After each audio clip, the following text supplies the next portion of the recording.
আশা করি ভালো আছেন। রিভার্স ইঞ্জিনিয়ারিং হলো একটি প্রক্রিয়া যেখানে একটি হার্ডওয়্যার ডিভাইস, সফটওয়্যার প্রোগ্রাম বা সিস্টেমের অভ্যন্তরীণ কার্যকারিতা, নকশা, দুর্বলতা এবং কার্যকারিতা বোঝার জন্য এর বিনির্মাণ, ব্যবচ্ছেদ এবং বিশ্লেষণ করা হয়। রিভার্স ইঞ্জিনিয়ারিং এর মূল উদ্দেশ্য হচ্ছে কোনো একটা সফটওয়্যার প্রোগ্রামকে তার আদি সোর্স কোড ভার্সনে রূপান্তর করে তার থেকে গুরুত্বপূর্ণ তথ্য খুঁজে বের করা। যদি ম্যালওয়্যার রিভার্স ইঞ্জিনিয়ারিংয়ের কথায় আসি, সেক্ষেত্রে উদ্দেশ্যটি মূলত সেই প্রোগ্রামটিকে বোঝা এবং সুনির্দিষ্ট ম্যালওয়্যারের বৈশিষ্ট্য শনাক্ত করা। এর মাধ্যমে এটিও বোঝা যায় যে কোন ধরনের নিরাপত্তার ত্রুটিসমূহকে কাজে লাগিয়ে ম্যালওয়্যারটি তৈরি করা হয়েছে। রিভার্স ইঞ্জিনিয়ারিংয়ের বিভিন্ন গুরুত্বপূর্ণ ব্যবহার রয়েছে। প্রথমত, এটি জটিল সফটওয়্যার এবং সিস্টেম সম্পর্কে আমাদের আরও ভালোভাবে বুঝতে সাহায্য করে, যা আমাদের সেগুলোকে পরিবর্তন বা উন্নত করতে সক্ষম করে। দ্বিতীয়ত, প্রযুক্তিগত ফাঁক এবং দুর্বলতাগুলি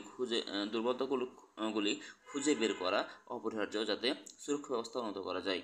তদুপরি ম্যালওয়্যার মূল্যায়ন এবং প্রতিরক্ষা এবং প্রতিকার তৈরির জন্য রিভার্স ইঞ্জিনিয়ারিং অপরিহার্য। শেষ পর্যন্ত এটি আমাদের জন্য দুর্বলতা প্রতিক্রিয়ায় আপডেট বা প্যাচ তৈরি করা সম্ভব করে তোলে, যা প্রযুক্তির ক্রমাগত কার্যকারিতা এবং সুরক্ষা নিশ্চিত করে।